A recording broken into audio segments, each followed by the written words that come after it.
Bonjour, bienvenue à cette deuxième conférence du Salon de l'immobilier neuf. Je suis Pierre Chevillard, je suis rédacteur en chef du site PAP, du site immoneuf.com.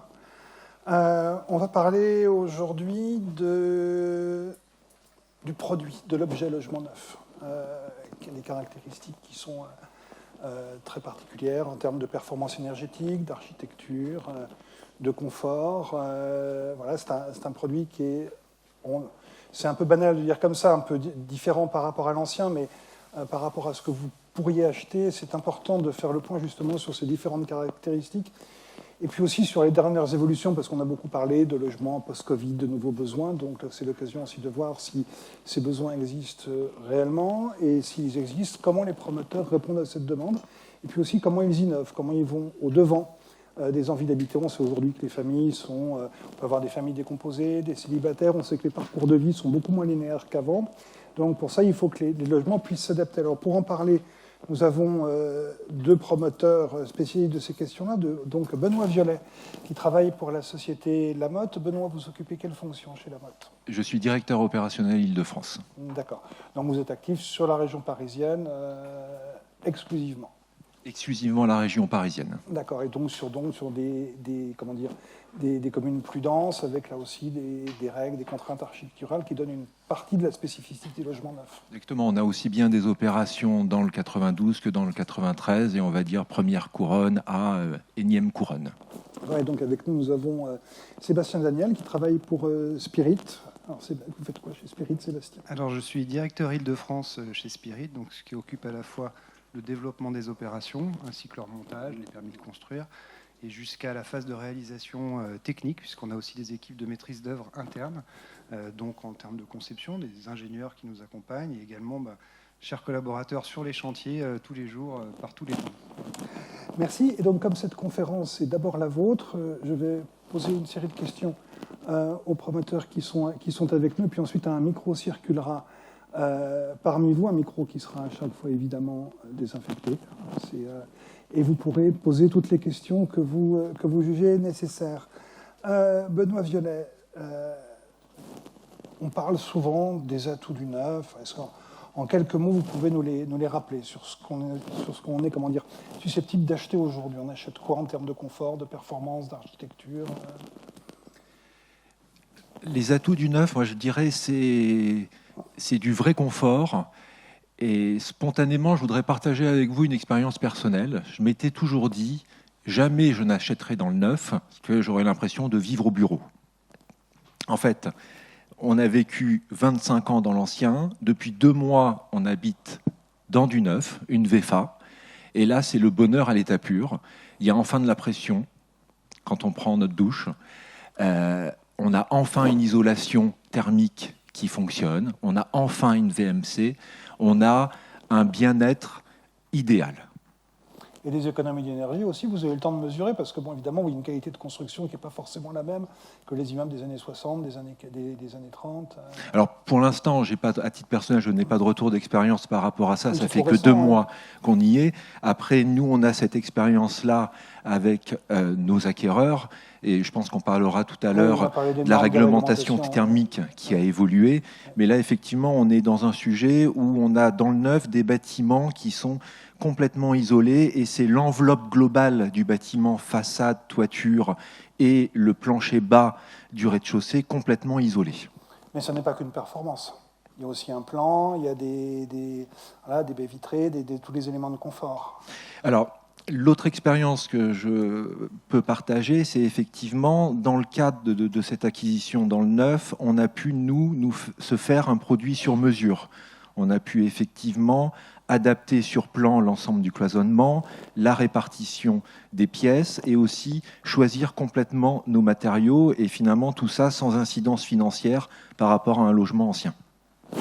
Merci. Alors, Sébastien Daniel, comment est-ce qu'on fait? Parce qu'on a ce confort, cette performance, mais l'envers du décor, comment est-ce que ça se passe?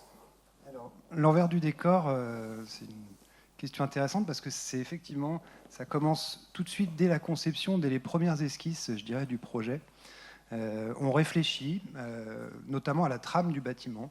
La trame du bâtiment, ça va être son épaisseur. On va essayer au maximum de maximiser justement les orientations, les polyorientations, c'est-à-dire qu'on va éviter les logements mono-orientés. On va plutôt privilégier des logements qui sont traversants pour 2 raisons. La première, c'est l'ensoleillement, c'est-à-dire de profiter d'un ensoleillement qui soit continu dans la journée. Donc c'est une conception, ce qu'on appelle un peu pompeusement héliotropique, on suit la course du soleil.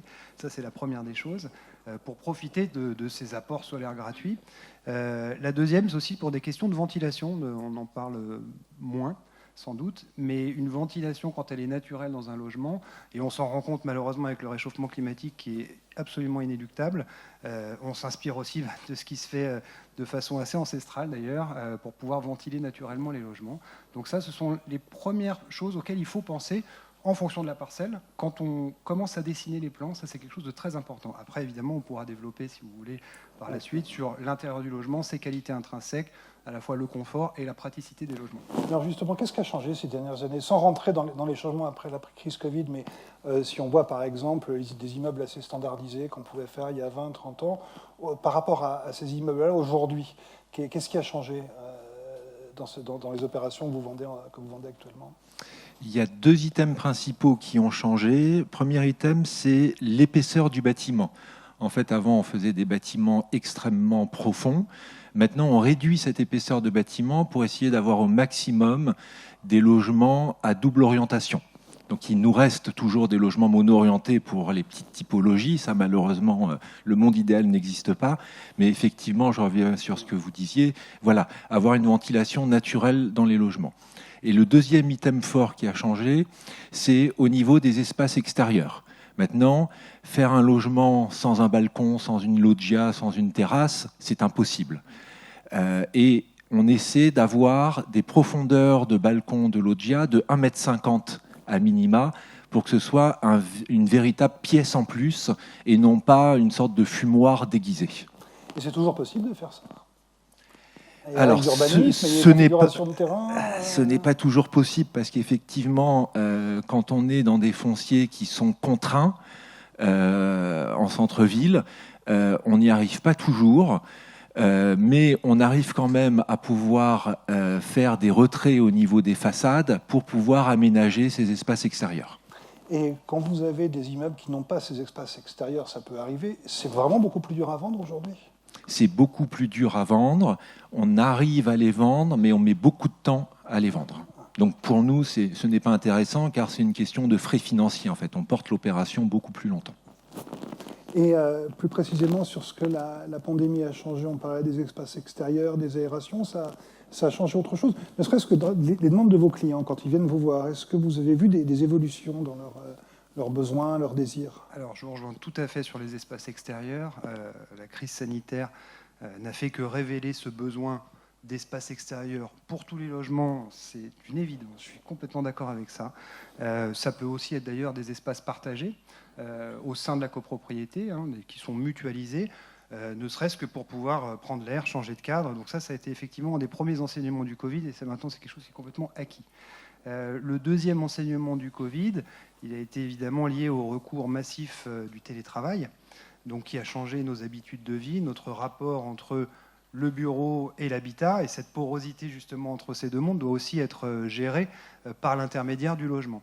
Alors pour cela, il faut évidemment, et maintenant c'est nos réflexions systématiques, et ça a changé vraiment en très peu de temps, c'est ça qui est intéressant, sur des espaces de bureau pour tous les logements. Alors selon la taille du logement, effectivement, on ne fait pas les mêmes choses, mais ça peut prendre la forme d'une alcôve, par exemple, sur une mezzanine également dans le cas de duplex, ou également aussi d'être assez ingénieux pour que les espaces de circulation qui étaient autrefois délaissés, qui étaient simplement des espaces pour aller d'une pièce à l'autre, soient utilisés, auxquels on donne une fonction. Donc la modularité prend aussi tout ce sens dans cette réflexion-là.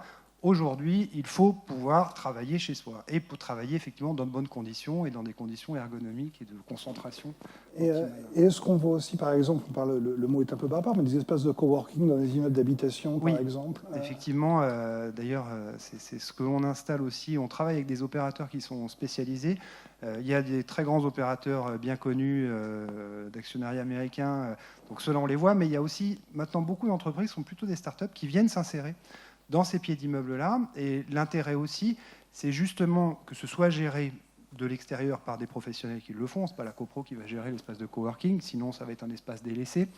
Par exemple, en travaillant aussi avec des tarifs préférentiels pour les acquéreurs, ce qui permet effectivement de pouvoir créer justement cette porosité, cette double fonction aussi, de pouvoir travailler pas loin de chez soi si on rentre plus tôt parce qu'on avait un rendez-vous ou que sais-je. Et du coup, le bureau reste le bureau et le logement reste le logement. Pour ceux qui veulent vraiment bien séparer. J'ajouterais quand même une petite chose aussi à l'intérieur du logement, et ça c'est vraiment fondamental pour nous, c'était déjà dans nos réflexions, c'est aussi la place du rangement. Ça a l'air tout bête comme ça quand on le dit, mais quand on fait cohabiter ces deux activités-là entre l'habitation et le travail, il faut aussi pouvoir avoir des espaces de rangement qui sont à la fois suffisamment dimensionnés, suffisamment nombreux pour pouvoir justement aussi fermer virtuellement la porte du bureau quand on a terminé de bosser et pas avoir ses dossiers, ses papiers. Et ça, c'est extrêmement important aussi. Donc, on reviendra dessus si vous le souhaitez. Mais effectivement, je trouve que ça, on s'inspire d'ailleurs beaucoup de l'univers de l'automobile qui fait des rangements assez malins. Et donc maintenant, je pense qu'il faut les multiplier. Benoît, vous vouliez ajouter quelque chose ? Exactement. Nous, en complément, on travaille aussi sur les parties communes, tout ce qui est hall, circulation, pour créer en fait des espaces à vivre et des espaces de partage. Donc plus de générosité dans les halls d'entrée, des aménagements spécifiques au niveau des paliers d'étage pour ce lieu de vie et ce lieu de rencontre entre les différents habitants. Et en complément par rapport aux espaces communs, on a lancé une opération à Nanterre, la Forêt des Groux. Alors, 150 logements, tout a été vendu en un mois, ça a été extraordinaire, où on a une salle commune de 100 mètres carrés.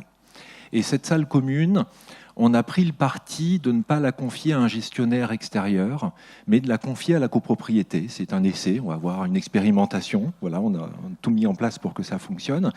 Et donc, on a défini dans le règlement de copropriété avec les habitants, parce qu'on les a associés à la rédaction du règlement de copropriété pour qu'ils puissent justement commencer à gérer l'immeuble bien en amont de la livraison et pas se retrouver le jour de la livraison avec un objet à gérer. Donc on a défini des usages d'ores et déjà, donc espace de coworking, espace d'anniversaire, de rencontre, d'assemblée générale de copropriété avec des horaires et un système de gouvernance pour la gestion de cette salle commune, gouvernance qui ne sera pas assurée par le syndic, mais par une association de copropriétaires. Voilà. Donc c'est quelque chose qu'on va livrer dans 2 ans, le début de l'expérimentation. Et sur cette opération en complément, nous avons mis en place un sujet de co-conception pour les logements. C'est-à-dire que nous avons dessiné nos logements avec les futurs copropriétaires. Et donc des surfaces de logement adaptées aux moyens financiers, c'est-à-dire ils peuvent acheter un 2 pièces de 43 mètres carrés, mais non pas de 49 mètres carrés. Donc ça a été dessiné de cette manière-là. Ensuite, le 3 pièces à côté de la même manière. Et c'est ce qui nous a permis justement, sur cette opération, à avoir pu commercialiser les 150 logements en un temps record. Techniquement, comment vous faites ? Parce que c'est quand même compliqué. Vous avez un gabarit. Si y a des gens qui peuvent avoir plus d'un mètre carré que prévu au départ, comment ça se gère ? Ça s'appelle un jeu de Tetris extrêmement compliqué, en fait. Ouais. Voilà. Ouais. Après, il faut juste qu'on ait un très bon architecte et qu'on soit effectivement une équipe avec l'architecte. Effectivement, cela n'a pas été simple. Et à la fin, on a dû faire quelques arbitrages parce qu'on ne pouvait pas se retrouver avec 10 mètres carrés. C'est un petit peu contrariant de vendre un studio de 10 mètres carrés. Voilà. Mais on a réussi à aller au bout du raisonnement. Et c'est plus cher quand on procède comme ça ? Alors, ce n'est pas plus cher. C'est même moins cher. Parce qu'en fait, nous, c'est le sujet des frais financiers dont je parlais tout à l'heure. On a un gain assez extraordinaire, donc on a pu répercuter ça en fait sur le prix de vente des appartements. Et cette histoire de salle commune à la copropriété, qui nous génère des frais parce qu'on l'a construit, mais pas de recettes parce qu'on ne la vend pas, ça a permis d'offrir cette salle commune à la copropriété. D'accord. Et vous développez, vous aussi, ce genre d'opération? Quelles sont les pistes d'innovation que vous explorez dans votre société? Alors, on travaille beaucoup sur des... On n'a pas encore parlé du vert, et ça, je pense que c'est important aussi, de remettre de la verdure dans nos projets immobiliers. Ça a l'air peut-être tout bête, mais ça, pour nous, c'est quelque chose qui est essentiel. Donc, on privilégie sur certaines opérations, encore faut-il qu'il y ait une taille critique d'opération qui le permette, hein, évidemment, mais de pouvoir offrir des espaces partagés, qui peuvent être par exemple des potagers dans les jardins, c'est ce que l'on fait typiquement à Villepinte sur une opération, des terrasses également qui puissent être partagées, ou même on peut faire de l'agriculture urbaine. Nous, on préfère s'associer effectivement avec des gens dont c'est le métier pour le coup, parce que là, le gérer par la copropriété, ça peut avoir des spécificités techniques un peu particulières, mais on considère aussi que ça devient des lieux de rencontre, ça devient des lieux aussi de sociabilisation. Des choses que l'on pratique aussi, c'est au choix des acquéreurs dans nos résidences, c'est aussi de définir effectivement la destination de certains espaces communs. Ça peut être un atelier de réparation pour les vélos, parce que quand on est dans du collectif, on n'a pas forcément la place ou envie de bricoler dans son appartement. Donc effectivement, tous ces lieux, tous ces espaces de sociabilisation, pour nous, ils sont privilégiés. Oui, parce que c'est vrai que quand on est en ville dans les appartements, après tous les voisins, on ne les connaît pas forcément, on est un petit peu isolé tout en vivant ensemble. Exactement. C'est effectivement par rapport à la crise du Covid, il y a ce sujet d'espace extérieur, mais il y a aussi ce sujet du bien-être et du bien vivre ensemble en fait.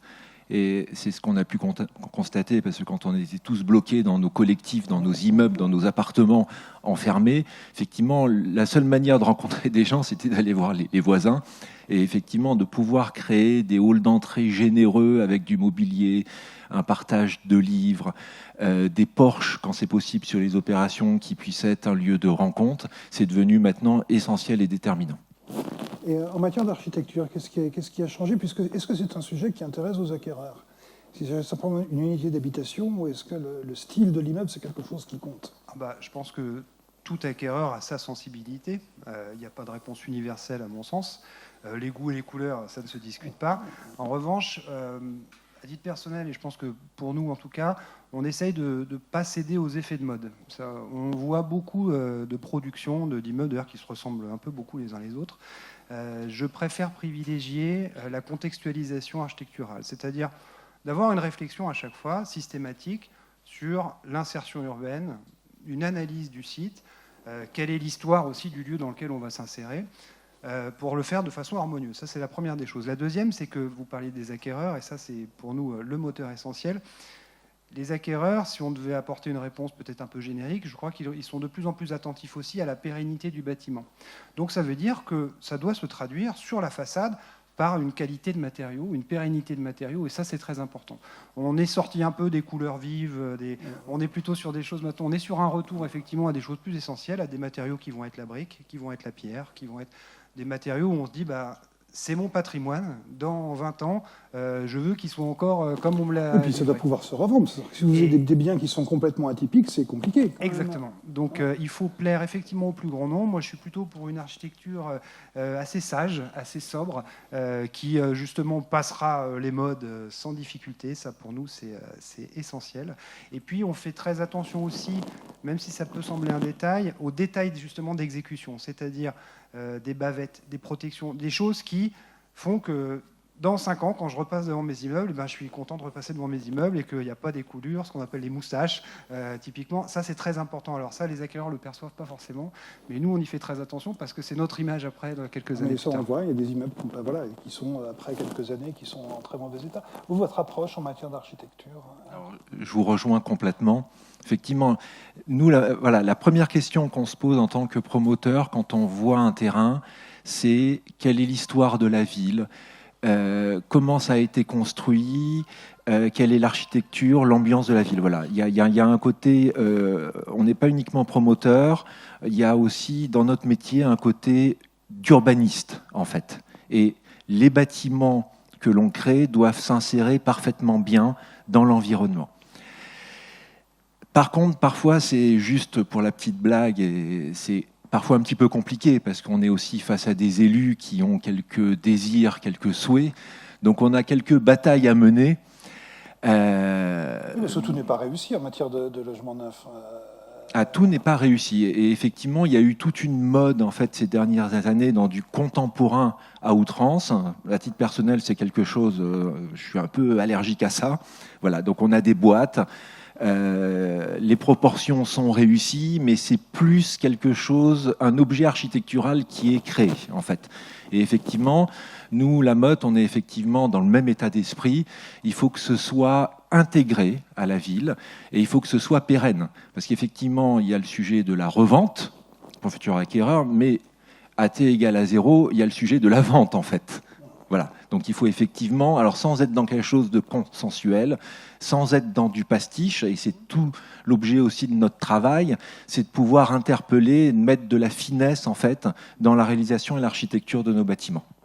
Vous avez aussi des normes extrêmement précises à respecter, notamment en termes énergétiques, on va l'aborder. C'est pas un peu contraignant pour l'architecte ou pour un promoteur qui veut insérer le bioclimatique? Peut-être que dans un quartier où il y a beaucoup d'immeubles haussmanniens, c'est compliqué. Alors, la promotion, la construction, la conception d'abord et la construction n'est qu'une adjonction, une somme de normes qui est très importante. Donc ça, c'est... Alors, est-ce que c'est un mal français? J'en sais rien, parce qu'il y a aussi beaucoup de normes européennes qui ont aussi quand même pour objet d'améliorer la qualité du bâti. Et ça, il faut saluer ça. Si on parle de normes et de réglementation, vous avez abordé la réglementation environnementale. Il y a une nouvelle réglementation environnementale qui est sortie au 1er janvier 2022, qui s'appelle la RE 2020. Bon, c'est comme ça, mais en tout cas, elle est applicable depuis le 1er janvier 2022, qui a vraiment fait changer de paradigme les modes de construction. Alors, sans rentrer trop dans le détail, mais effectivement sur des constructions décarbonées et avec une trajectoire, puisqu'il va y avoir des actualisations de cette norme-là dans les prochaines années, 2025-2031. Donc, on a une vraie trajectoire, on sait où on va là-dessus. L'objectif, et vraiment je le salue, il est d'améliorer la qualité de la production. Donc quand on achète dans le neuf, c'est la garantie absolue de bénéficier des dernières normes et des meilleures performances possibles, avec, si je citerai peut-être 2-3 novations de cette réglementation environnementale, je trouve que c'est intéressant. Il y a le BBio notamment. Le BBio, c'est un coefficient qui va traduire la performance intrinsèque du bâtiment, la performance thermique, c'est-à-dire sans considération du mode de chauffage ou des systèmes qui vont être intégrés, c'est la qualité de l'enveloppe. Parce que pour ne pas consommer beaucoup d'énergie, qui est une dépense absolument contrainte, l'actualité aujourd'hui avec la flambée du prix des matières premières ne fait que le révéler encore plus fort, c'est d'abord de ne pas consommer trop d'énergie. Donc la qualité de l'enveloppe a été renforcée encore plus. Ça, c'est la première des choses. Une deuxième novation, c'est effectivement le traitement des matériaux décarbonés, donc avec effectivement des objectifs qui vont être de plus en plus forts pour pouvoir atteindre ces seuils de décarbonation avec des nouveaux matériaux, alors on va pouvoir en parler, pour pouvoir améliorer aussi à la fois la qualité de vie et aussi d'avoir un confort et des logements sains pour les habitants. Et ça, je pense que c'est vraiment quelque chose qui va dans le bon sens. Donc ce que Sébastien nous explique, c'est que finalement, un programme neuf, c'est un objet qui est écologique, finalement, en termes de performance, de décarbonation. C'est un objet qui devient de plus en plus écologique. Effectivement, on était jusqu'à l'an dernier soumis à la réglementation thermique 2012. Voilà, 2012-2022, voilà. Le législateur a mis un petit peu de temps à passer. C'est compliqué quand même. Voilà. Sans rentrer dans le détail. Exactement. Donc là, on est enfin à la réglementation environnementale 2020 avec différents seuils. On a effectivement, maintenant, on doit se poser la question d'où viennent nos matériaux. Est-ce qu'ils sont propres, en fait, voilà. Quelle est l'incidence sur le transport des matériaux? Où est-ce qu'ils sont fabriqués? Donc ça pousse aussi les industriels à se mobiliser et à avancer. On va utiliser de plus en plus le bois dans la construction et on va changer aussi, par exemple, au niveau des modes de chauffage. Le gaz va être abandonné de plus en plus, alors ce qui est vu les dernières annonces plutôt favorables et ça va dans le bon sens, et on va arriver de plus en plus, par exemple, à des chaufferies biomasse. Donc ce sont des chaufferies collectives qui seront en fait, dont la matière première pour créer l'énergie, ce sera des résidus de copeaux de bois, de scierie, etc. Et donc il va falloir aussi que l'on invente des circuits courts par rapport à toutes ces alimentations énergétiques. Et ça a un impact sur le prix, là encore, parce que c'est quand même quelque chose qui compte. Plus il y a de normes, plus ça doit être cher, normalement. Alors, c'est quelque chose qui nous fait beaucoup transpirer en ce moment. Effectivement, un véritable véritable impact sur le prix. Ce qui nous fait aussi beaucoup transpirer en ce moment, ce sont les pénuries de matériaux et l'augmentation du coût des matières premières. Même pour nos opérations en cours, il n'y a pas une seule journée où on a une réclamation d'entreprise. Nous, on livre une opération à Antony dans 2 mois. Les derniers mètres carrés de parquet, l'entreprise nous dit si vous voulez les avoir, c'est plus 20%. Ah oui, quand même. Voilà, donc bon, on est pris en otage, mais ça fait partie de notre job. On assume, on a pris un engagement vis-à-vis de nos acquéreurs, donc on déroule jusqu'au bout. Donc, effectivement, il y a une véritable incidence sur le prix. C'est à nous de trouver la bonne méthodologie, de trouver les nouveaux modes constructifs et de pouvoir intégrer tout cela dans nos bilans d'opération. Si je pouvais ajouter un Je vous en petit prie. mot aussi, c'est que au-delà du prix, de la surenchère effectivement que ça peut avoir, il y a une notion qui est fondamentale à mon sens, c'est qu'on a toujours construit des bâtiments en opposition à leur milieu naturel. En gros, on construisait pour se protéger du vent, de la pluie, du froid. Aujourd'hui, c'est plus ça la réflexion qu'on a, c'est plutôt d'utiliser les événements extérieurs pour pouvoir favoriser l'intérieur du logement. Par exemple, on va utiliser l'air vicié d'un logement qui va préchauffer le réseau d'eau chaude sanitaire. Donc, on se sert de ces éléments-là pour pouvoir faire des économies à terme, avec des systèmes de pompe à chaleur, par exemple, de récupération des eaux de pluie également. Donc, c'est vraiment une inversion des choses et qui permet de le faire sans forcément surenchérir le coût aussi. Voilà, c'est pas l'adjonction de gadgets, entre guillemets, c'est vraiment aussi, dès l'amont, par contre, qu'il faut le penser. Et sur votre production, messieurs, vous faites aussi ce qu'on appelle le logement connecté, des automatismes, la gestion du confort. Enfin, on voit plein de solutions sorties par les industriels du secteur. Et vous, est-ce que vous les appliquez dans vos résidences ? Alors, on applique effectivement ce qu'on peut appeler le logement connecté. Voilà, c'est effectivement pouvoir commander à distance son logement, pouvoir programmer son logement. On a effectivement, avec la nouvelle réglementation environnementale, une véritable économie sur le coût au niveau charge, maintenance, fonctionnement. Mais ça, c'est pour nous quelque chose d'essentiel et déterminant, en fait, de pouvoir contrôler son logement à distance et d'aller au bout du raisonnement dans les économies de charge. Ouais, je suis d'accord, c'est plus du tout de la fiction comme ça pouvait l'être il y a encore quelques années. Aujourd'hui, c'est des solutions qui sont très simples à mettre en place. On propose des packs également. Alors, selon différents niveaux, hein. Ça peut être le pack confort par exemple avec les volets roulants, la régulation du chauffage à distance, ça se fait sur votre smartphone de façon très simple. Ça peut aller jusqu'à des aspects aussi de sécurité, par exemple quand c'est relié à des DAF, c'est-à-dire les détecteurs autonomes de fumée, et que s'il y a le feu chez vous, ça vous prévient sur votre téléphone. Ça va jusque-là, mais c'est pas des choses très complexes à mettre en œuvre, et c'est des choses qui facilitent la vie. Et une des clés aussi de la réussite de ces systèmes-là, c'est l'appropriation par les acquéreurs. Donc pour cela, on ne fait pas que livrer le logement avec ces équipements qui disent papa-maman, ça va au-delà. On missionne aussi des entreprises, ce qu'on appelle un intégrateur, c'est-à-dire quelqu'un qui va venir chez vous après la livraison, quand vous avez été livré et que vous avez votre box Internet qui a été installée, que vous avez choisi votre opérateur, et qui va venir paramétrer justement l'ensemble de ces dispositifs-là, qui va créer des scénarios avec vous, et qui pourra aussi vous procurer une assistance à distance en cas de difficulté, en cas de question. Et ça permet à chacun de se l'approprier, de dédramatiser aussi, parce que ça peut faire peur, alors que finalement après, ça devient un objet du quotidien et une application comme une autre. Ça veut dire aussi que dans ces nouvelles façons d'habiter, il y a des nouvelles façons d'accompagner vos clients. Alors, il y a clairement de nouvelles façons d'accompagner nos clients, et effectivement, en toute sincérité, en tant que promoteur, on avait un petit manque dans l'accompagnement de nos clients. Aujourd'hui, nous, on s'est renforcé en termes d'équipe.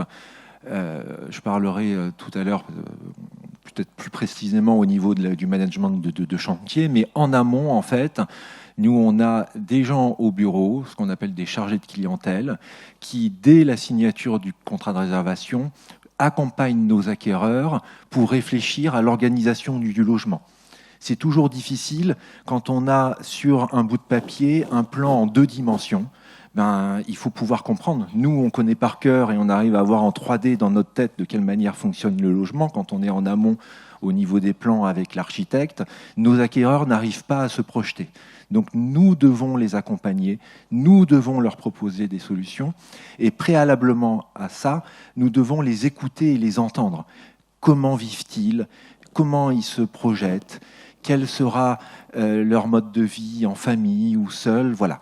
Et donc ça, on a effectivement complètement renforcé notre accompagnement. Et cet accompagnement, il est aussi renforcé après la livraison. Parce que donner les clés et partir, c'est très simple. Sauf qu'on sait qu'on le gère pendant 2 ans, 3 ans après. Et donc, nous sommes présents après la livraison. L'acquéreur a du mal à prendre possession de son logement. Un déménagement, c'est un bouleversement monstrueux. Il faut changer les habitudes, il faut retrouver des réflexes, il faut retrouver des points d'ancrage. Donc nous devons accompagner l'acquéreur et nous accompagnons l'acquéreur pour qu'il prenne possession de son logement d'une manière simple et rapide. Vous suivez la même politique, j'imagine? Ah oui, définitivement. D'ailleurs, on essaye dans nos chargés de clientèle d'avoir le même interlocuteur du début à la fin. Ça, c'est quelque chose qui est super parce que quand on est aux livraisons et qu'on a une chargée de clientèle qui reçoit un bouquet de fleurs parce que finalement, c'est une relation qui s'est créée pendant du temps du contrat de réservation, l'acte authentique, la phase de chantier. Donc, c'est une relation qui se crée, qui se noue.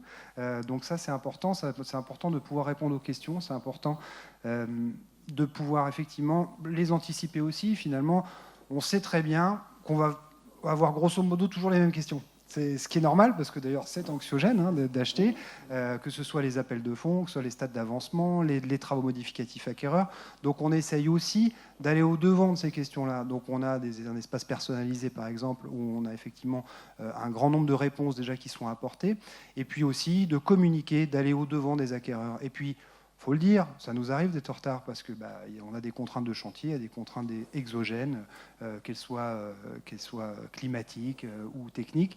Et ça, il faut savoir communiquer auprès des acquéreurs. Il faut avoir l'honnêteté de dire, là, en fait, on va avoir ce décalage. Il faut savoir l'expliquer, le contextualiser, et prévenir les personnes le plus tôt possible et dire la vérité. Voilà, ça c'est quelque chose qui est absolument important. Quand on explique, on a beaucoup moins de difficultés.